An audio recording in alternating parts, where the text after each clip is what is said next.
তলপেটের দিকটা প্রচুর ভারী লাগছে, হাঁটতে পারছি না এমন অবস্থা। শুয়েও শান্তি নেই, হেঁটেও শান্তি নেই, বসেও শান্তি নেই, কোনো কিছুতেই যেন আমার শান্তি নেই।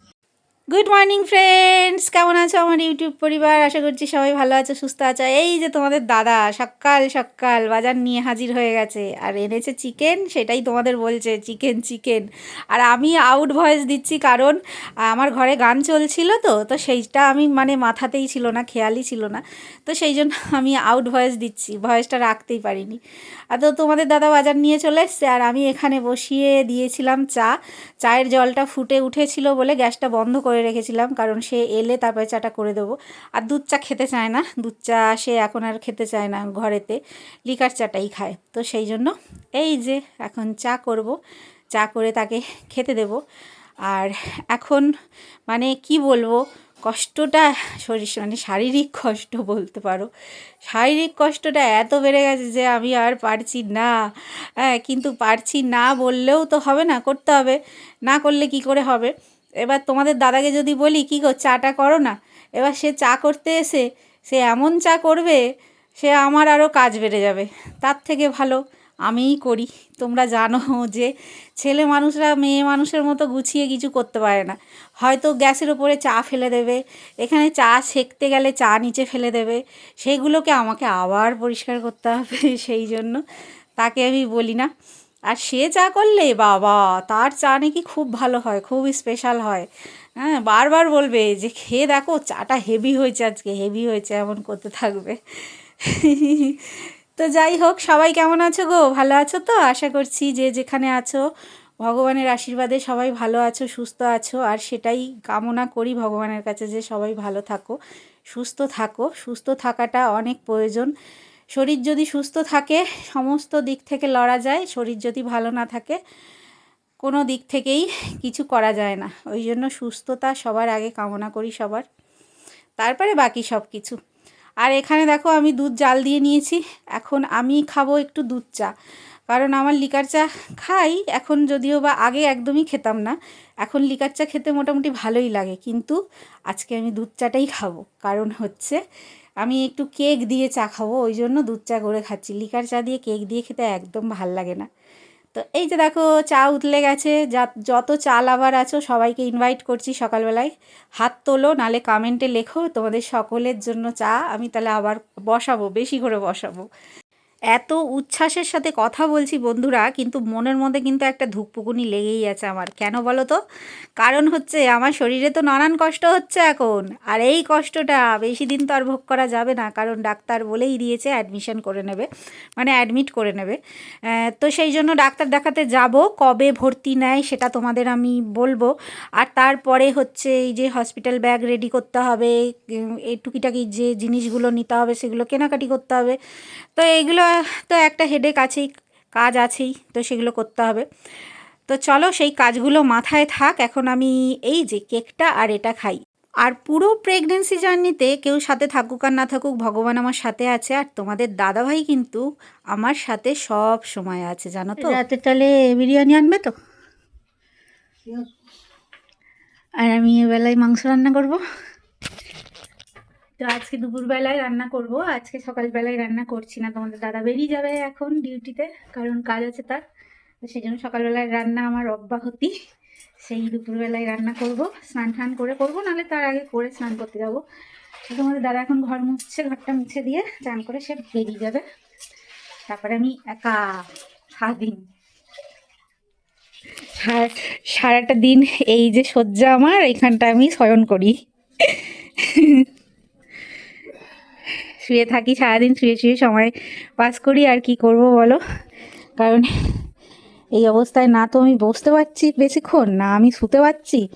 আমার যেন কষ্টটা যেন আর মানে প্রকাশ করতে পারবো না, মানে কাউকে বোঝাতে পারবো না কি কষ্ট হচ্ছে।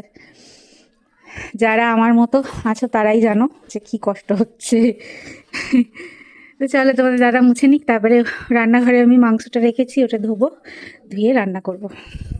ফ্রেন্ডস, প্রেগনেন্ট অবস্থায় মানুষের যে কত কি উদ্ভট খাবার খেতে ইচ্ছে করে আমি জানি না। সারা প্রেগনেন্সিতে ইচ্ছে মানে করেছে ঝাল খেতে, ঝাল মিষ্টি খেতেও সমান তালে ইচ্ছে করেছে। আর এখন যেটা খাচ্ছি সেটা যদি তোমাদের দাদা দেখে তাহলে আমাকে এত বকবে যে কি বলবো। তো আমার ইচ্ছা হয়েছে যে দেখো ভাত ছিল সেইটাকে সর্ষের তেল, পেঁয়াজ, লঙ্কা, কাঁচা লঙ্কা আর একটুখানি মুড়ি নিয়েছি, নিয়ে এই যে খাচ্ছি। তোমাদের দাদা চলে গেছে ডিউটিতে, তো এখন আমি খাচ্ছি। আমার এত খেতে ইচ্ছে করছে যে কি বলবো, তো সেই জন্য খাচ্ছি। আর মানে ঝালটা এখন যেন শেষ সময় যে ঝাল প্রচণ্ড খেতে ইচ্ছে করছে। তো এই যে দেখো, ব্লগটা দেখলে বকবে জানি না, তো আমার ইচ্ছে করছে যখন খেয়ে নি। বলো, স্নান টান কমপ্লিট হয়ে গেছে, তোমাদের দাদা ডিউটিও চলে গেছে, সে তো আমি তোমাদের আগেই বললাম। আর আমি স্নান করতে যাওয়ার আগে কী কী করে গেছি দেখো। এই যে স্নান করতে যাওয়ার আগে আমি ডাল ধুয়ে রেখে গেছি, ভাতে চাল ধুয়ে রেখে গেছি, আলু কেটে রেখে গেছি, চিকেন এনেছিল সেটাকে ম্যারিনেট করে রেখে গেছি, সব একদম রেডি করে রেখে গেছি পরিপাটি করে, যে গরম গরম রান্না করবো আর খাবো। চলো রান্নাটা করি, তারপরে হচ্ছে খাই। আর রাত্রিবেলায় তোমাদের দাদাকে বলেছি বিরিয়ানি নিয়ে আসতে, মাংস থাকবে সেটি খাওয়া যাবে। তো এখন আপাতত রান্নাটা করি। ভেবেছিলাম শুধু এটাই করব, তারপরে কি মনে হলো যে না, একটুখানি এটাও করি, ডালটা একটু শুকনো শুকনো করে সেদ্ধ করি, করে এই যে লঙ্কা ভেজে রেখেছি এটা দিয়ে মাখবো, কারণ আমার ঝাল খেতে খুব ইচ্ছে করছে। সেই জন্য তোমাদের দাদা দেখলে না আমাকে পুরো একদম মানে কি বলবো শব্দের ঝড় বইয়ে দেবে, এমন যে আমার কানে তালা লেগে যাবে, মানে এমন বকা দেবে। তো চলো করে নিই রান্নাটা, ঠিক আছে।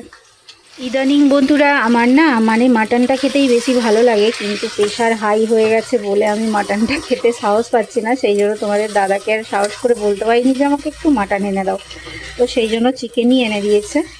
তো চিকেনটাই আজকে রান্না করছি। দেখো পুরো লাল লাল হয়েছে না, পুরো ঝাল ঝাল করে করবো, বেশ খেতে কিন্তু হেভি লাগবে। আর অতটা ঝোল রাখবো না, কষা কষাই করবো, কারণ রাত্রিবেলায় তো তাকে বিরিয়ানি আনতে বলেছি, আর এখন হচ্ছে ভাত দিয়ে খাবো সেই জন্য। আর অল্প করেই আনতে বলেছি, তোমাদের দাদা মাংস খেতে চায় না বেশি, আর যা খাবো আমিই খাবো। তো হ্যালো, আমার রান্নাবান্না কমপ্লিট হয়ে গেছে। তো চলো তোমাদের দেখাই যে আমি রান্নাবান্না কি করলাম। তোমরা তো দেখলেই, ফাইনাল লুকটা দেখিয়ে দিই। আর খুব ভালো হয়েছে আজকের চিকেনটা, দেখেই মনে হচ্ছে। তো এখানে ডাল সেদ্ধ আমি শুকনো শুকনো করে একটু পেঁয়াজ লঙ্কা দিয়ে ওটাকে মেখে রেখেছি, ডাল ভর্তাও বলে অনেকে। তো এটা খেতে গরম ভাতে কিন্তু বেশ লাগবে। হাঁড়িতে আছে ভাত, আর এখানে দেখো আমি পুরো ঝাল ঝাল কষা কষা করেছি, পুরো ধোঁয়া ওঠানো গরম গরম, মানে এই জাস্ট নামালাম আর এখন হচ্ছে আমি খাবো। তো সত্যি বলছি এই গরম গরম খাবারটা খেতে না বেশ লাগে। আর তারপরে যদি ঝাল ঝাল চিকেন আর ঝাল ঝাল এই ডাল ভর্তা হয়, তো তার সাথে মানে অন্য কিছুর কম্পেয়ার আর চলে না। ডাল সেদ্ধকে শুকনো শুকনো করে সেদ্ধ করে সেটা শুকনো লঙ্কা ভেজে পেঁয়াজ সর্ষের তেল দিয়ে মাখলে, ওফ, সত্যি বলছি বন্ধুরা, মানে গরম ভাত ওইটা দিয়ে এক থালা ভাত খাওয়া হয়ে যাবে। তো আমি এখন বসে পড়েছি খেতে, এখন খাবো, খেয়ে দিয়ে তারপরে ছাদে কিছু জিনিস আছে সেগুলো আনবো, এনে তারপরে হচ্ছে শোবো। তো তার আগে কি করতে হবে, খেতে বসে, হ্যাঁ খেতে বসে একটু গোপাল ভাঁড় চালাতে হবে, একটু গোপাল ভাঁড় দেখতে হবে। খেতে বসতে মানে বসে একটু গোপাল ভাঁড় দেখতে দেখতে আমি খাই। তোমাদের দাদা রাত্রিরে এলেও না গোপাল ভাঁড় চালিয়েই আমরা দুজন খাই।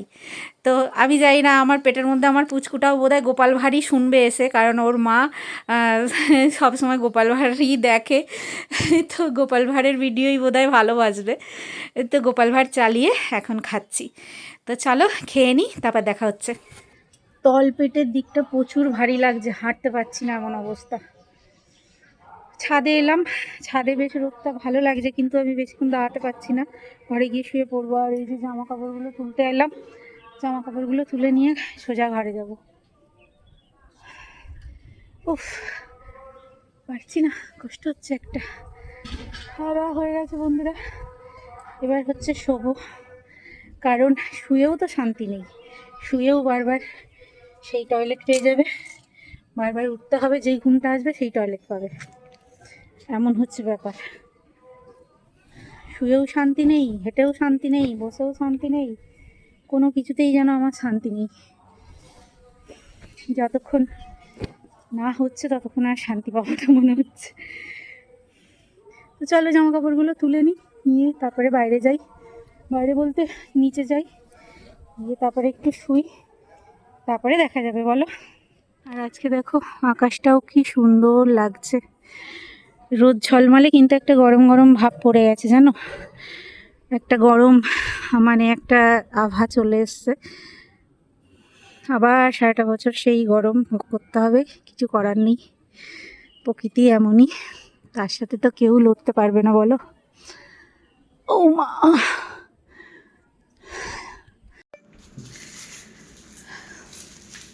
এত দেরি হলো কেন আজকে? কটা বাজে? অনেক বাজে, ঘড়িটা দেখো কটা বাজে, 11:30 বাজতে যায়, ঘড়িটা ফাস্ট আছে যদিও। ও তুমি এইটা আনতে গেলে তো ওই জন্য দেরি হলো। এই দেখো বিরিয়ানি নিয়ে এসছে তোমাদের দাদা, আমি বললাম না আমি মাংস করে রেখেছি, আলু বিরিয়ানি এনেছো তো, ভালো করেছো। চিকেন খেতে চায় না আর ঘরে, কেন 140 টাকা নিল বাবা।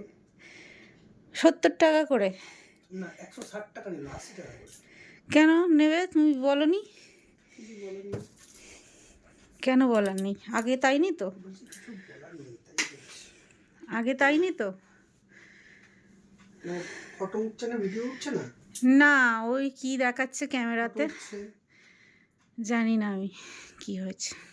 আমার ওই ফোনটা যেটা তোমাদের দাদা নতুন দিয়েছে ওটাই ভিডিও হচ্ছে না কেন জানি না, হচ্ছে না কেন। তো এখন বাজে অনেক, 11:30 বাজে, খাওয়া দাওয়া করবো, আর গরম জলটা চালিয়ে দিয়ে আসতে পারতে তো, তারপরে হাত পাটা ধুয়ে নিলে আমরা খাবো। এখন হচ্ছে খাবো, তোমাদের দাদা জল হচ্ছে, আমি বোতলে ভরে রেখেছি, তাও বোতলের জল খরচা করবে না, কিপটে লোক। 100 টাকা জলের বোতল বাবা, খরচা করা যায়? আর এমনি যে জল পড়ে পড়ে নষ্ট হচ্ছে আমাদের ওই ইয়েটার থেকে, ওইটা ঢিলে হয়ে গেছে। শীতকালে কে খালি গায়ে থাকে কমেন্ট করো, আমার বর হচ্ছে বাহুবলী।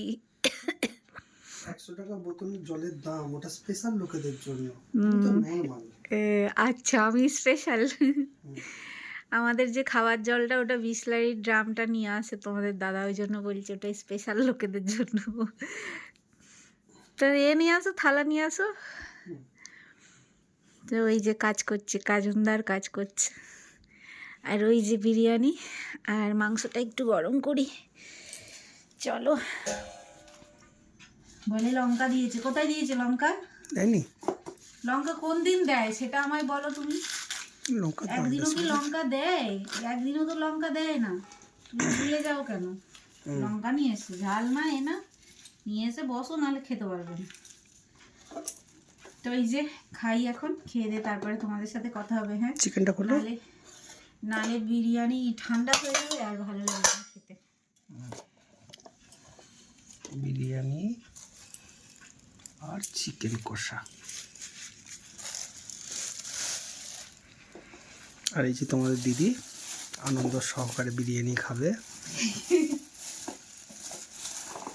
হুট হুট করে আমার মাথা গরম হয়ে যায় এখন। জানি তো।